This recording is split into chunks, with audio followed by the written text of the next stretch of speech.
వి హనుమంతరావు గారు Congress party MP ప్రస్తుతం మనతో పాటు ఫోన్ లైన్ లో సిద్ధంగా ఉన్నారు. హనుమంతరావు గారు, ఈ బంద్ ఎవరికి వ్యతిరేకంగా, కాంగ్రెస్ పార్టీకా, బీజేపీకా, బీఆర్ఎస్?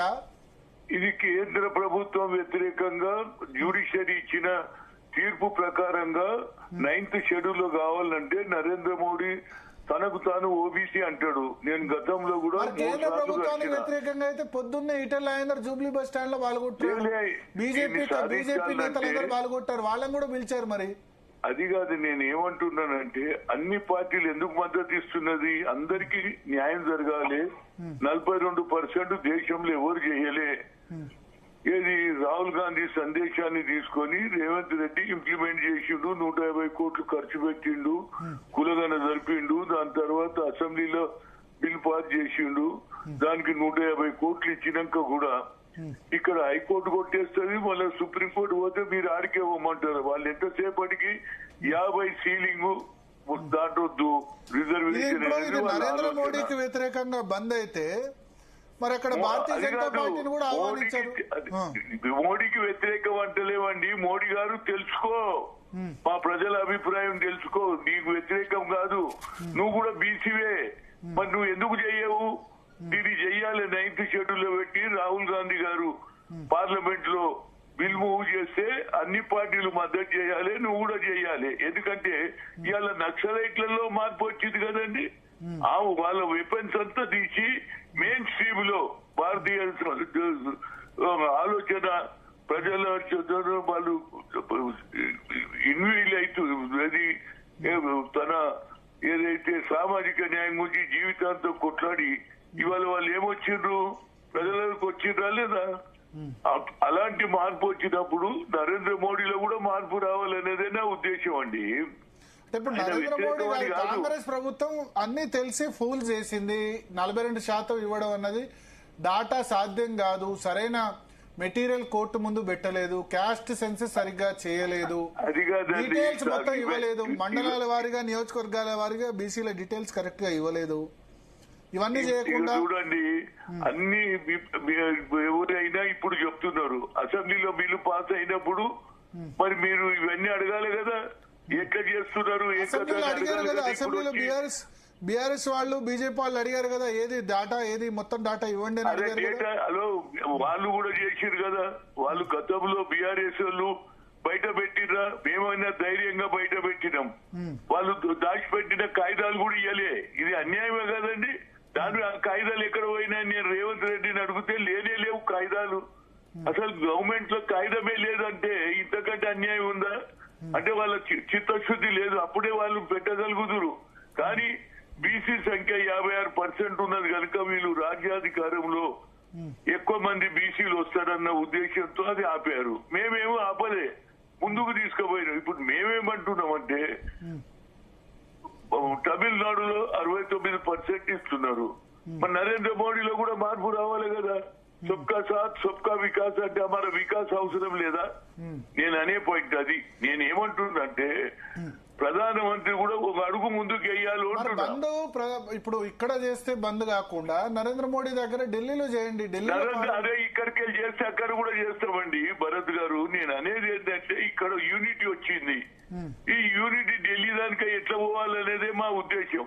దానికి మేము కిషన్ రెడ్డి గారిని కూడా అడిగినాం. అయ్యా నువ్వు ప్రధానమంత్రి అయితే మేము అందరం వస్తాం అన్నాం.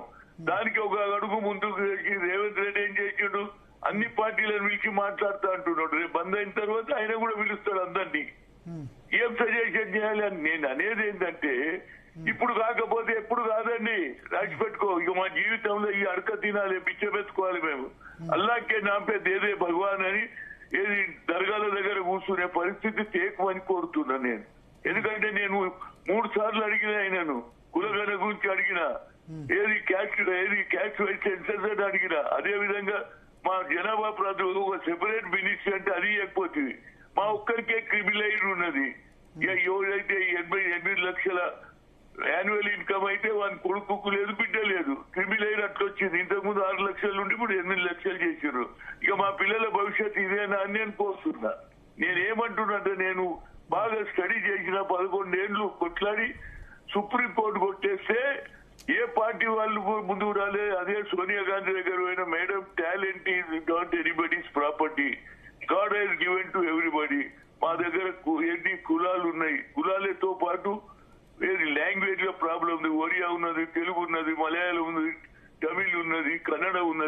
కనుక టాలెంట్ మా చేతిలో కూడా ఉంది, మా పిల్లల దగ్గర. మీరు అవకాశాలు ఇవ్వాలంటే ఆ అమ్మ ఆనాడు ఉన్నటువంటి డాక్టర్ మన్మోహన్ సింగ్ ఆయన పెడితే, ఆయన పార్లమెంట్ లో బిల్లు పెడితే పాస్ అవుతా లేదా? అట్లనే ఇప్పుడు బిల్లు పెట్టమంటున్న 9th షెడ్యూల్ పెడితే అన్ని పార్టీలలో లోక్సభలో గాని రాజ్యసభలో గాని ఇప్పుడు మీరు అయిపోయింది. కాంగ్రెస్ పార్టీ చేయాల్సిందంతా చేసింది, మీ చేతిలో ఏం లేదు, అంతేనా?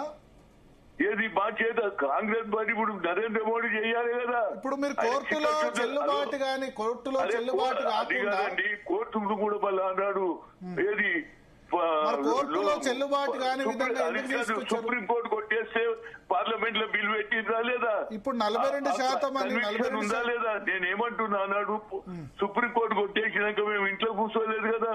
అదే మన్మోహన్ సింగ్ గారు నేను అడిగేది 42% అయితే 50% రిజర్వేషన్లు దాడతాయని తెలిసి ఎందుకు హామీ ఇచ్చారు? దీన్ని నిలుపుకోవాల్సిన బాధ్యత మీది కదా. మీరు నరేంద్ర మోడీ కాదు, నరేంద్ర మోడీ తనకు తాను మీరు ఇదెందుకు మర్చిపోతున్నారు? ఆయన ఓబీసీ అంటున్నా లేదా?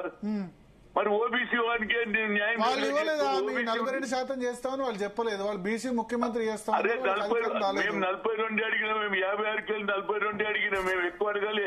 మరి ఎందుకు 42% ఎక్కడి నుంచి వచ్చింది ఈ ఫిగర్? చాలా మంది అడుగుతున్నారు. 42% ఎందుకు వచ్చిందంటే మేము అన్ని జిల్లాలలో క్యాస్ట్ వర్క్ చేసేసి అందరికి న్యాయం జరగాలి, ఎస్సీ ఎస్టీ కూడా వస్తారు, వాళ్ళకు కూడా న్యాయం జరగాలి అనే దాని మీద 42 చేసిన లోకల్ బాడీల గురించి.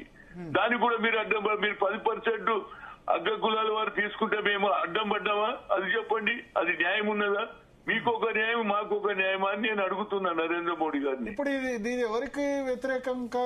బంధు బుట్టంగారు ఎవరికి వ్యతిరేకంగా? ఎవరు కేంద్రంలో ప్రభుత్వం ఉన్నదో వాళ్ళకు వ్యతిరేకం.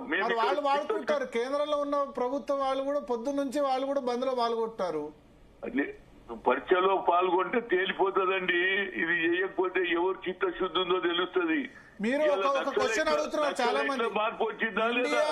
కాంగ్రెస్ పార్టీ ఎంపీలు, ఇండియా బ్లాక్ ఎంపీలు ఎందుకు మొన్న పార్లమెంట్ సమావేశాల్లో గొడవ చేయలేదు నరేంద్ర మోడీకి? అది కాదండి, ఎప్పుడు చేయాలి? సమయం రావాలి, అందరినీ కలుపుకునే చదువు మేము మా ప్రయత్నం చేస్తున్నాం. అందుకుంటే కన్వీనియర్ గా మేము మా ప్రయత్నం చేస్తున్నాం. ఒక అడుగు ముందు కేసీడు రేవంత్ రెడ్డి, దానికి కూడా ఆయన వర్షాకాల పార్లమెంట్ సమావేశాల్లోనూ బడ్జెట్ సమావేశాల్లోనూ ఎందుకు గొడవ చేయలేదు కాంగ్రెస్ ఎంపీలు? అక్కడ వచ్చి అక్కడ అడగాలి కదా. అమ్మ నువ్వు ఎక్కడ దొరికినవు రేపు? ఏం లేదే. నేను అనేది ఏంటంటే ఇది కేంద్ర ప్రభుత్వంలో ఉన్నది. తప్పనిసరిగా నరేంద్ర మోడీ ఒక అడుగు ముందుకేస్తే మాకు న్యాయం జరుగుతుందని నేను ఆయనతో కొట్లాట పెట్టుకోదలుచుకోలేదు. ఎందుకంటే మాకు పని కావాలి, అంతేనా? Okay, thank you we Hanumantharao గారు జీ తెలుగు కోసం.